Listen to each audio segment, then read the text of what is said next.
team. Welcome to the Find Your Influence podcast with Anton Guinea. Today we've got an amazing guest, and that amazing guest is Darren Burns, former NRL superstar, who I found out, Darren Burns, used to play for the Rabbits. How did I not know that? I don't know. Well, that just goes to show I'm not actually a superstar. I was a true superstar. You probably know that. Term used very loosely. Mate, I'm going to use it. You're Bronx. How many clubs did you end up at? There was a couple, four, yeah? Yeah, four. Originally, the journey started down the Magpies, the West Magpies. Then went to the Rabbits, across the road to the Roosters, and then headed north home to the Bronx. Then went over the Pacific to the Indian Ocean, actually, over to England for a few years over that way. Yeah, right. Cool. And who were you playing for over there, Darren? The Warrington Wolves. Right, couple of years over there. Yeah, 3 years there, 02, 3 and 4. I only just come back from there. I went over there in September.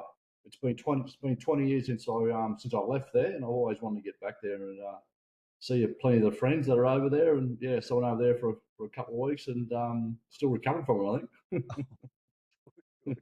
A lot of networking drinks, we call them. 100%, mate. There was a purpose to it. There was a method to the madness. 100%. Good on you, mate. Good on you. Hey, in relation to influence, so it started at the West Magpies. Was there someone playing for West? How did you end up? So you're a Dolby boy. How did you end up in Sydney playing for West Magpies? Yeah, it's a bit of a roundabout sort of a story. I ended up playing for a club. When I left school, I played for the Ipswich Jets. Just as they found me an apprenticeship. Dad was doing my father was doing some work behind the scenes. He was a horse trainer, so he was in the racing circle there, and a couple of people involved in the Ipswich Race Club. Obviously enjoyed their footy, had a bit of a link to the Jets, and I just sort of asked the question, "What's Darren doing when he leaves school?" And Dad was, "Oh, if you get him a job, he'll stay here and play footy for you," kind of thing. So anyway, Dad come home one day when I come home, and he said, "I got your job next year as an apprentice." I said, "Oh, yeah, what doing?" The carpenter. I said, "Right, that sounds good to me." Very, I'm more blue collar than white collar, that's for sure. So I was happy to take that job on. And anyway, I was only there 1 year. I was just travelling into Brisbane. Work. I was living in Ipswich, obviously, but I was just doing a lot of travelling to Brisbane. The work was, I was finding myself in Brisbane for work. So, and footy wasn't really on the radar then. I loved the game, obviously, and wanted to get a lot out of it, but it was more about having fun.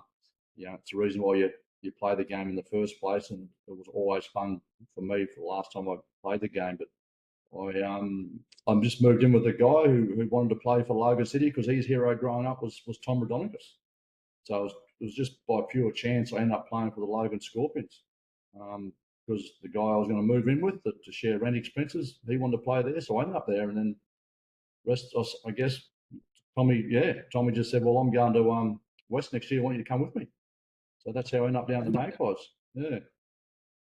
So you went with Tommy Rodonicus down to the Magpies? Yeah, well, I was going to go to the Bulldogs. Tom Rodonicus had a good relationship with Peter Moore, so he rang Peter Moore up and he said, "Come up here and watch this young fella play football."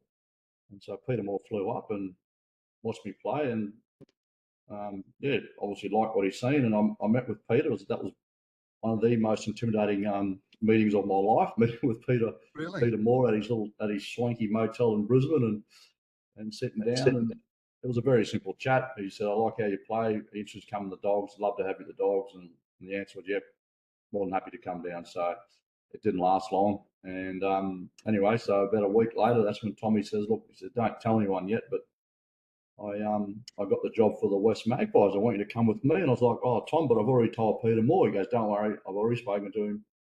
He understands." Because I was like, "Well, I've told him." Well, I hadn't actually signed anything. Your word's your word. Well, it was back then, and it still is with a lot of people today, I guess. But anyway, so he just said, "No, look, I've already spoken to Peter." And I said, "Well, I need to call him too." So yeah, of course. I rang up Peter and he goes, "Yeah, Darren, I know why you call him, mate." He said, "No harsh feelings. I totally get it. Totally understand why you want to do that. And just wish me all the best." And yeah, so then I felt a lot more comfortable knowing that that he knew and that he understood. And so I ended up going down to Magpies, with Tommy for a couple of years. Yeah. What was Tommy like? Like we see Tommy in the public, and is it R.I.P. Tommy now? And Yeah, it certainly is. Yes, unfortunately, yeah, died a few years ago. There, passed away. Yeah, but he what was was it like? great. But yeah, he was he was a more of a do as I say, not do as I do kind of thing. Because yeah, off the field. But on the field, mate, he's I learned a lot about him. But he certainly wasn't a hero of mine. He was a hero of the guy that I moved in with. And so through him, I learned a lot more about him. I thought, wow, how good is this bloke? He's got an unreal playing record and all that sort of stuff. And then you get to know him, and first of all as a coach, and then he became a friend. And so I spent 3 years in total playing underneath him, and just a good fellow. Had a heart of gold. Will do anything for you. I've seen evidence of that plenty of times. And he was all about the effort, Tom. That's what he just was trying to instill in people. He says, "Look, I'm not the smartest coach. I'm not the smartest person going around, but I just want you to put 100% effort in, and you do that in life, you generally win." That's what he left you with. Yeah, he was just heart and soul. He just, yeah, he was just one of those players, which is just a good bloke that you got to know. Obviously, spending time with him, and when he said stuff, you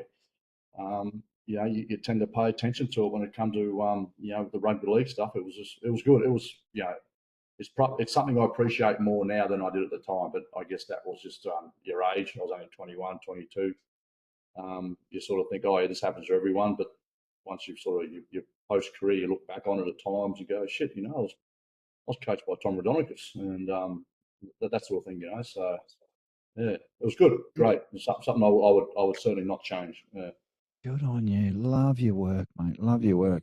And I think you're right, because you and I met through Casey Maguire. Yep, correct.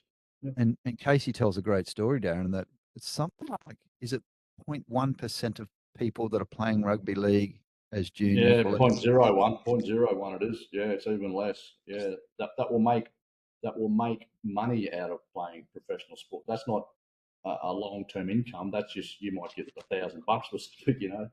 You're not. Most people in the rugby league circle are certainly aware that the average NRL career is about 40 odd games. So you're not retiring off that. That's for sure. that's right. And for you to now look on your career and you go, at the time you thought everyone got this opportunity. Now you go, you know what? Maybe they didn't. And maybe I was one of the probably the select few who can now look back and value that and really take those messages on board. Yeah, 100%. In the job that I have now in game development, I was naive to how hard it was to make the NRL, because I never once thought that I was some sort of superstar or gifted athlete, or I just thought I was just someone who was just having a go and just giving best effort. And I thought if you did that, you'd play NRL. But 20 years in game development, I've seen some unbelievable junior players who are giving best effort, doing everything they possibly can to give themselves every chance of playing NRL, and they're just not making them. At the end of the day, they're just not good enough, and that's not a knock on them. That's just It's now that certainly 5, 8, 10 years into my job, that's when I really felt, wow, it actually is hard to play NRL. Because I've seen so many junior kids that were far better than I were at the same age not making it. Not because they had a poor attitude, they were just, at the end of the day, they just weren't good enough, I guess. Wow. Yeah. Wow. Isn't that nice? And you probably look back on that now and go, gee, how lucky was I to have that experience of playing in this? 100%. 100%. I do it all the time. I just, Jeez. I was sitting in a grandstand watching Storm play the Rabbitohs there in a final. Probably around the COVID time. Must have been up in Suncorp. I was with my daughter, and she looked at me. She was about 14 at the time, probably a bit younger.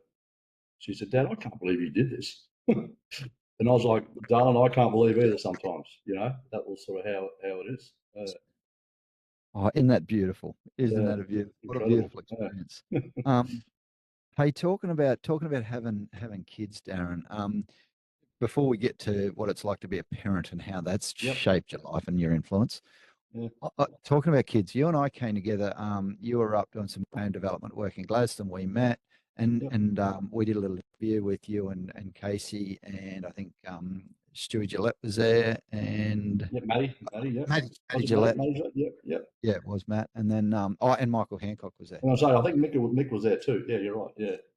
And I'll never forget some of the stories that were around the table that day. Can you just share? You talk to teachers about the kids before you sort of look at them or before you take them away to the Bronx, and Yeah. you're not worried about the name on the back of the jersey. The front. Like all that Yeah. sort of stuff. Yeah. Yeah. Well, working in game development, everyone thinks, and that's no fault of theirs, that we just concentrate on rugby league, and that's where sort of our priorities are. But it's game development and community development. We're not looking for the next.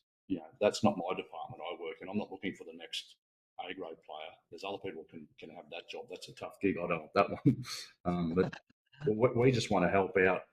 If you happen to play rugby league, we want to make sure that your game experience is the best it can be. And we just want to part onto knowledge that we've learned of our coaches, of our teammates, and over the years, we always speak from experience. It's better to speak from experience than from a book. From like you've seen it. I've seen what teammates have done. I've seen their consequences from their good choices, their bad choices, and all that sort of stuff. So we always talk to the players, the students. When we go to the schools, if you don't play rugby league, we really don't care. We just, we often, we're more about taking classes out than taking teams out. We don't want just your rugby league team. We want your class, because we feel that we can make a difference talking to everyone, boy, girl, whether you play sport, you don't play sport, because some of the messages that we deliver, it's going to help you on the field if you play sport, and also off the field if you don't play sport. So it's about becoming the person who's going to succeed at life. Whatever that looks like is different to everyone. Yeah. So we talk about your personal brand, which is what you are, what you represent. So which is always on display. Your brand's always on display. You're always advertising yourself, and you'd be surprised who's watching you. By your actions, your behaviours, all the stuff that people obviously aware of, how you advertise your brand, and you get your brand right. You're going to succeed at life, whether you choose to play sport. I mentioned before about players that don't make it. At the end of the day, it doesn't matter. If your brand's the best it can be, because you've learned, if you play sport, you've learned through sport the importance of being a team player, value adding, being on time, giving best effort, all these wonderful things that people know, but sometimes they just choose not to do because their brand's just not up to it. But you improve your brand and you don't play rugby league for a living, you know what? Someone's going to employ you. Someone will want to know you. Someone will want to employ you, and you'll succeed at that, whatever that looks like. Apprenticeship, university, trade, whatever it is, because your brand is where it needs to be. And so many young players that they flip it around and they think that sport's the most important thing. They think, I've got to be good at rugby league, but they walk around school like that's the most important thing, and they get away with stuff. Teachers doesn't get away with, oh yeah, he's a good football player, he's right, we need him this week for the finals, that kind of, it shouldn't go on, but I guess it comes back to your values and what you stand for and what you believe in, and some players, if you're sitting players out for disciplinary reasons, long term, you're doing the right thing. Even though short term you mightn't feel like it because you might cost you a game of footy this weekend. Well, that's not really that important. You lose a game of footy, what do you do? But you lose in life, that's a bit tougher. Whatever losing looks like. Not getting a good job and having poor health, having poor relationships. Like that's far more important than losing a semi-final or even a grand final. I believe. Wow, your brand sets you up for success based on your values, and losing a game's interesting, but you lose in life, that's tough. If you can't, you learn from your losses, don't you? People who succeed fail. There's no successful people in the world that haven't failed. Just the life. The world doesn't allow that. The world doesn't allow you to succeed all the time. It's not going to do that. That's the beauty of rugby league. Like it's just such a hard game. Like it doesn't.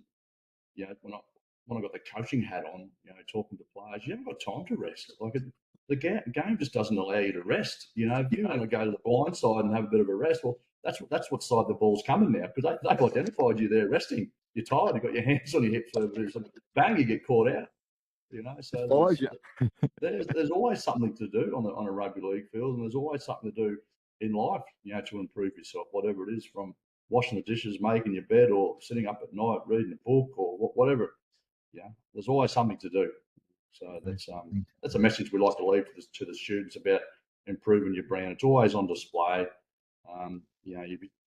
Who's watching you, the people you're hanging around. There's a lot of different things we talk about, that's aligned to your brand, but we just want to make sure, the world needs better people. It doesn't need better football players. The world will survive without better football players. We really don't need better football players, but we need better people. And that's something that drives us as working in game development. Our titles are game and community development. The game's obviously rugby league. Community are the students who, if you've got a bad community, it's because of the people, because of decisions they've made, or lack of effort they put in, and whatever. But you have a good communities because there's good people there. It's pretty straightforward. Whoa. Really insightful stuff, mate. I know it probably just rolls off the tongue for you, but it's just so powerful. Well, it's only something I've learned too, mate. It's something that I didn't know this when I was 14. I didn't know this when I was 20. But again, just speaking through experience, you learn so much through experience. But if you're not willing to do, well, you're not going to get experience. That's for sure. And I think, those 14-year-olds, Darren, some of them probably don't have the insight yet to listen to people like you. They don't, or me, or their parents, or whoever, and they still think that footy's. How do you influence them, Darren? What is the secret? Let's talk influence. What's the thing you lean on? What's your go-to? Well, the easy bit is the horse head on your chest. You've got the Broncos brand on your chest, so we obviously leverage off that. That gets you into a school. I can ring up a school that I've never been to and say, "Hi, it's Darren Burns here from the Brisbane Broncos. I'd like to come to your school and deliver a program, rugby league or person, whatever it is." And they go, "Oh, okay, that's fantastic." And normally you're speaking to the admin lady, and she goes, "No, I think this." And I just say, who's the best contact in the school, the principal or the PE, whoever it is, and I go, "Oh, I'll put you on to Tony," and I'll go, "Yeah, okay. Now, what's your name again?" But they forget your name, they forget Darren, but they don't forget Broncos. Okay. So that's how we get the start in. You walk into so many schools, and I hit the Bronco man's here, the Bronco dude's here. They forget your name, and not that that's a problem. No, I get it. But we say, to answer your question, about how do we influence them? Well, having the Bronco brand when you go into these schools certainly helps. And then after that, you've got to build relationships with these people, and it's hard to build relationship with a one-off visit. Because some kids will sit there and go, "Who's this bloke? I don't like footy. I don't care what he's done. I don't listen to him. I know everything," kind of thing. And that's well, we can't change that. Of course. The only way we can change that or influence that is by follow-up visits. So what we would normally do, a standard program would have multiple visits, with the same group of people that have been identified, whether we're running leadership programs or whether we're just running basic, knowledge about winning at life. So the program that I run, Winning at Life, we want these kids to win at life, and that's not playing football for a living. That's just being healthy. That's just having good relationships. That's go and get yourself a good job. Because, you potentially got to work for 40, 50 years. These boys put their hand up and girls put their hand up and say school sucks. Well, you've been here 10 years, love, So you wait to get out of the workforce for 40, 50 years in a job that sucks. It's and then you've got to come home, but you're at school for 6 hours, you get 2 lunch breaks. Some lessons you get to run around in. Like, work's not like that. You don't do that at work. That's on you. You want to run around, do that in your own time. That's right. So just think about how you feel now. What are your emotions now with school? Well, then how are you going to change that? No one's coming to save you. No one's flying in on a cape and and sweeping your way to take you to some fantasy island. Like, it's on you, and it's on your brand. So what's your brand? So we influence them by Broncos, first of all, getting in there, running regular visits, building relationships with them. You earn their trust. They get to respect you. You respect them, and then you start delivering, talks and sessions, based on life experience and what we've seen, both as NRL players and both as as a father. I often talk about my greatest role and my greatest joy is fatherhood. Like I'd take all the football away from me in a heartbeat. It wouldn't bother me at all. That sort of stuff. So, I'm always trying to improve myself because I'm an employee. Yeah, I need a job, for obvious reasons. I'm a father, so, important stuff that I need to make sure that I'm not dropping the ball, that I'm doing the right thing because, you're influencing people without trying as a father, so if I'm going to be influencing people, I want to make sure, you know, I'm doing the right thing, monkey see, monkey do kind of thing, So, Influence people without trying, because we always say, Darren, that you know, especially your kids, for example, they're watching you more than they listen to you. Yeah, 100%. Yeah, yeah, definitely. And you get the kids who look up to sports people, um, you know, and they didn't get into sport to be looked up to. They get into sport because it's fun. And now they just happen to be very, very good at it. And now they're a role model all of a sudden. And kids are looking up to them, and they, you know, you haven't got to look too far for sports people making mistakes. But they're only human. They just get identified quicker because we watch them. It's like that they're making the same mistakes as teachers and doctors and lawyers and construction workers, but we don't want to read about a construction worker. That's boring. That's right. Well, we don't. It's No, boring. no. Like there's an article there about a construction worker who's done the same thing as an NRL super. I know which article you read about, because you can Please talk remember. about that over the you can talk about that over the water cooler or at Smoker. Because you feel you've Yeah. got a connection to them because you enjoy that sport, you're a member or you're a regular ticket holder, or whatever the case may be. So, You're connected to yeah, that brand. yeah. So these guys are, they're role models, and they're not trying to be role models. They're trying to be a footballer first, and they're trying to be the best footballer they can. But unfortunately, some of them are making mistakes. That's right. And we couldn't get you last week, Darren. So, Yeah. in the end, the client chose Darius Boyd. Would you believe? Darius came Oh, and had a cool. chat. Yeah. Yeah, it was Oh, really nice. cool. Yeah. Yeah. And get this. When Darius was talking about exactly what we're talking about now, he said some of these kids that come into rugby league actually they don't need more money, they don't need more skills, they need care, love, and support. They need Yeah. people around them like you, Yeah. giving them life lessons, not football training. Does that make No, sense? exactly right. Yeah. Yeah, no, well, not, you go into a school and they go, "Are we playing football? Are we playing football?" No, actually, we're doing something more important than that. Oh, what could that possibly be? What's more important than football? Life. No, actually, yeah, we're going to sit down and have a bit of a chat because this is, what I'm going to talk about is a bit more important than how to hold a football and how to draw and pass. But yeah, so it's certainly the case. And full transparency, I love Yeah, Darren. And the day that Darren and I connected, I said, "You got to come and do some leadership training with us." And we just haven't been yeah, able to line that up because you're a busy yeah, human. I'm a busy yeah. human. But one day, Get there one people, day. Look forward to it. mate, I hope so. People listening to Yeah, the podcast would see why we're so connected and why we believe a lot of the same stuff. So, mate, loving your work. Hey, just quickly on the influence topic, who's yeah, the biggest influence on your life? Who's the person in rugby league or in life, either or, could be yeah, rugby league, who's yeah. influenced you the most? Well, I'm going to be boring and just be bog standard and say my parents. Yeah, cool. Which I don't have a problem with saying that. Obviously, Good. my mum was very, again, things you look back on, you think at the time, you think, oh yeah, why was me, but mum, we were treated fairly, but right way, we didn't get what we wanted, we got what we deserved, um, whatever that looked like, we were taught the values through both mum and dad. Dad really enjoyed life. Dad was a real social person, um, but always used his manners. Shook your hands and wouldn't swear in front of women. All that sort of stuff. Would drop the occasional f bomb in front of me and my mate, but yeah, it was just he just knew what was right and what was wrong. Which we all do, but we act like we don't at times. So he was a hard worker. We certainly weren't wealthy growing up, but we had what we needed, um, through mum and dad working. And dad never been a horse trainer. These days they race every day of the week. But back in those days, they mainly only race on a Saturday. So dad would be off to the horse races, and I'd be off playing cricket and playing rugby league and I won junior league grand finals, and Dad hadn't seen me play football. That's because he was off at the races on a set. That was his work. But to me, that was no problem. I just thought that's just how it is. That's just, I honestly did not have a problem with that. Dad didn't see me play football until I was about 16 on a Friday night when we had a schoolboy game against a Toowoomba school.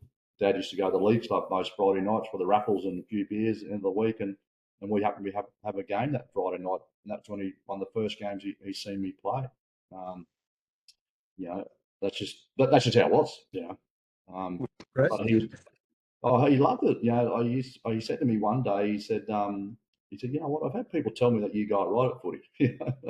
And obviously I won premierships and got a few little club awards and all this sort of stuff. But again, it wasn't a burning desire of mine to play NRL for a living. It was just fun. I was with my mates. I just happened to be big and fast, and I could run over kids. It wasn't because I was skillful. It was because physics just allowed me to. I was lucky. I was lucky in that sense. So I certainly wasn't getting ahead of myself. And Dad always kept me humble. It was never, not that I felt like I needed it, but after a game, he never ever once said to me, "You should have done this. Why didn't you do that?" He'd come in. He just, he read the room. He knew if I was happy or if I wasn't happy with my game. And how was it? How'd you go, mate? What do you think? And that was about the conversation. It was, and I that's something I've taken when I'm with I coach my son's team, and my last message is always is have fun.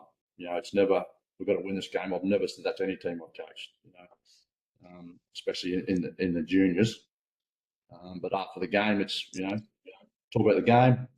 How do you think you went? Blah blah blah, and that's it. Talk about something else. And something that I certainly learned. He put no pressure on me whatsoever. As a parent to play league, you need to do this, and if you do this, this will happen. And I never heard that, and even less from Mum. Mum wasn't one on the sideline to yell out, "Get off him! He's my boy!" It was, there was none of that. It was just you wouldn't know she was there sometimes, which is good. It's how that's how I grew up, and I thought that was the standard again until I got into this job. I went to games and seen how some parents reacted. I was like, wow, you really think your boy's going to play NRL? He's only 12. It's crazy. Yeah, some people are just so delusional when it comes to sport and what they think their kids are going to do, and so aggressive about it. They're so angry. Yeah, Passionate. They just ruin the experience for them. They're not going to get that back. You got one junior career. There's no duo. I know it's obvious, but you don't have the right to steal their joy. Just let them play. Let them play footy and whatever it is. Cricket, my son's involved in cricket and he plays basketball. I've been to enough junior sporting games now, to see how I'd like to film some parents and then show it back to them. So look, this is you. Like, really? What do you think? Give yourself some feedback. How do you think you acted? How do you think you played today on the sideline? Hold the mirror up to them, I say. Exactly right. Yeah. They want to be critical of them. Well, how about I give you some feedback, Mum and Dad, on the sideline, how you played? I love it. You don't have the right. This is the words I'm writing down. You don't have the right to ruin their experience. Yeah, steal their joy. Like you got no right to do that. Like that's what it's a joyful occasion, But I seen a thing there a while ago. Actually, it was like a 13 or 14-year-old boy on LinkedIn. There's a little thing on LinkedIn. There's a clip about parenting, and this kid was retiring. He was retiring from junior sport. Obviously, it was a mock setup. And had the press conference there, all the reporters there. Well, we're here, you're retiring. Why is that? And he just pretty much went on and told how his parents yells out from the sideline, and he doesn't like that. And he goes, "I'm just retiring from junior sport because it's not fun anymore. My parents have stopped making it fun because they question everything I do, and why did I drop the ball?" And it was really it was spot on. It was on point. Yeah, it was spot on. I think every parent needs to see that when they sign their kid on junior sport, I reckon. I'm going to go and have a look for that video. Thanks, Darren. Yeah, if I find it, I'll let you know. But I've seen it a couple of times. Yeah. Please. Hey, just quickly, because there'd be a heap of viewers and listeners listening to this, thinking, who was your favourite coach over time? Was it someone at the Rabbits or at West, or was it Tommy Rodonigus, or was it someone at the Bronx, maybe? Yeah, had a lot of coaches. Obviously, going to 4 different clubs, but Wayne was the best. He was he just cared. He didn't say a lot. but what he said you listened to. You felt that he just wanted to not only play for your teammates, obviously, but you wanted to play for him. You didn't want to let him down. He just got you up. And he identified when you needed a rest. He said to me one day after the game, he said, "I think you need a rest next week." And he said, "Oh, I'm going to give you the week off." And I thought it was his way of saying you dropped, you won't be back, go back through reserve grade. And anyway, he said, go home. He knew I was from Dalby. He knew I liked golf. He said, "Go home, Dalby, go and play golf." I think they're playing at Canberra this weekend. The Bronx were playing Canberra at Canberra. I wasn't too disappointed about not going to Canberra because it gets very cold there in winter time. But anyway, I remember watching the game at the Dalby Golf Club, and I just, and a couple of blokes were walking. They obviously didn't know that I was there, but some of my mates knew because I told them I was going back for a game of golf and that. And are you injured? No, not injured. And come back. I said, "What the hell are you doing here? Shouldn't you be playing?" I said, No, I'm resting. But in my mind, it was always, I'm dropped. But that's what I was thinking, which I guess I was. Anyway, the boys played the game and then get back to training on Monday. And Wayne says, "You're ready to go. You're back in the side." So he was true to his word. He just identified that I needed a rest. I just flattened out a bit. Demands obviously of NRL week in, week out is so damn tough. And these guys that played 300, 400 games, I just can't believe they can do that for one. It's not through natural ability, that's for sure. They're just their brand spot on. It's on point. But anyway, that's getting back to Wayne. He could just do that. He gave us all the week off. When we played, we were playing well. We're just getting beat, and he said, "I think we all need a rest." He said, "No training this week." He said, "Go and do what you normally do." He said, "There's no training this week." See, he's at the captain run on Thursday, whatever it was. So, six Raiders used to play golf, so we were playing golf every day, and you look after yourself. We weren't out drinking. We didn't do that. He made a point of that. He said, "We're just not training. It's your usual week, but you're just not training." So we go and play golf, and we come back in and we played that Friday night. We played well. We got beat again though. I think we got beat by might have been the Sharkies, from memory. Yeah. We only just got beat. And he comes back in, he goes, "I don't know about you blokes," he said, "but geez, I felt good after the week off." He said, "I think we need another one." So he gave us another week off.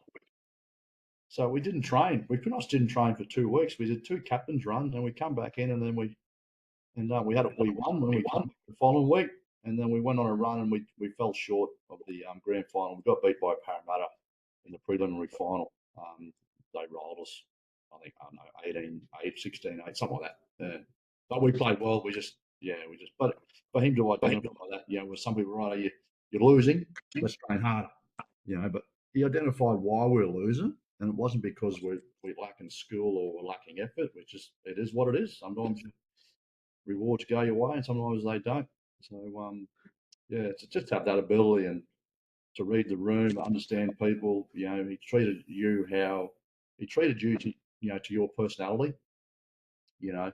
If you needed a bit of tough love, he'd give you tough love, but you're the kind of player who understood criticism and took it on the chin.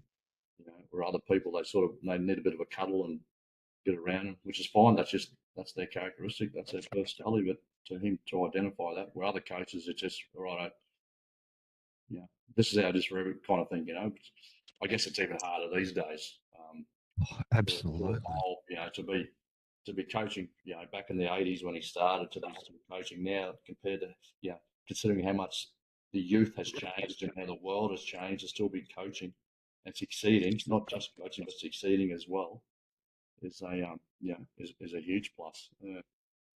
And when you look at Wayne, and would you believe that I'm talking to Justin Rodsky next, which will be a pretty cool conversation. He's the CEO of the Melbourne Storm, which is really interesting.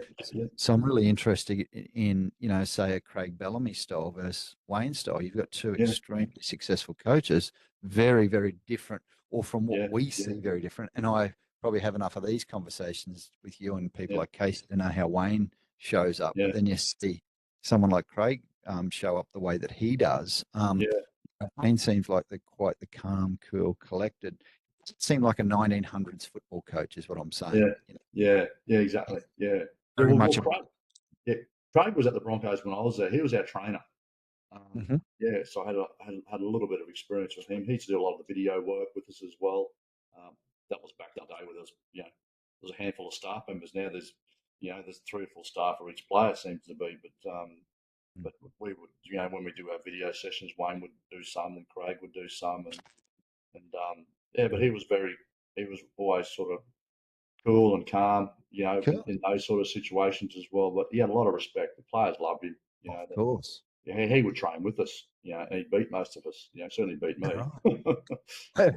Right. He's Yeah, pretty fit, Craig, too, eh, back then? yeah, he is. Yeah, he looks after himself. He identifies his health as being important to him. So be honest, yeah. So, but he was good. Winning at life. Winning a life, he certainly is. That's exactly right. Yeah, what's your number one asset? So you should be looking after it. Health That's is for your wealth, sure. Darren Burns, right? Absolutely, Yeah, mate. bingo, Mate, bingo. what a great conversation. Best ever. And I probably haven't told you this though, but raving Rabbitohs fan. Raging Rabbitohs Yeah. fan from 1988. And I was at Nudge because I was there with the Powers boys when they sponsored the Bronx first year. Oh, right, yeah. There you go. Amon and John.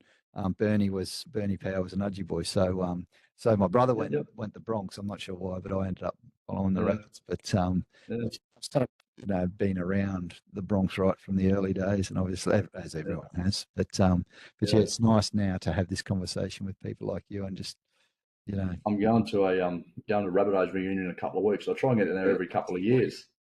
We get down there and we play a bit of golf and then go to the Coogee Bay Hotel and have a few beers and catch up with people you don't see often. So Love I it. had a great time. I had a great time at South. Yeah, no, I really enjoyed it. We didn't win a lot of games of football, but it was a bucket load of fun.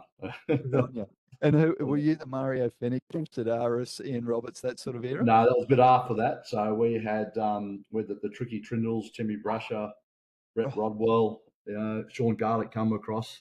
Craig oh, Wing was just a young fella starting out oh, before we went to the Roosters. So what would that have been? 97, 98. Yeah. right, right. Ken Shine was the coach. And then Steve Martin came in. And then Gotcha. I think he didn't last a year.